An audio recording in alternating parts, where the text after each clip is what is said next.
Hello hello good morning. सकाल सकाल सूर्य तुमकर जो ये खरा ओहो एथर तो पणस पाचि जाऊँ मनीष कौन आ रे मनीष भी एथर पाचिजे।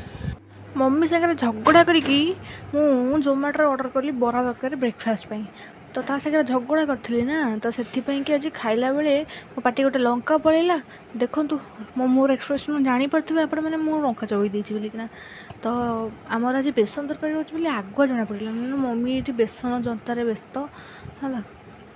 मोर तो किसी काम धंदा ना तो आज मम्मी रागी कहला तो बेसन छाणे तो बेसन छाण व्यस्त बेसन छाण छाण के मो हाथटा पोड़देवी से भी जना पड़े।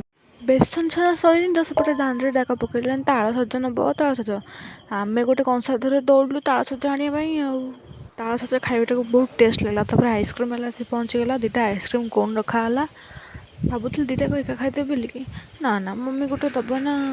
तापर आमर खरा खाइबार होता भात बेसन आलू तरकारी आउ दही बाइगण केजाणी का मु सका उठे चाहती जे आज एत भल भल खाଇବା मिलूँ। आज ब्लॉग को एट टाटा बाय।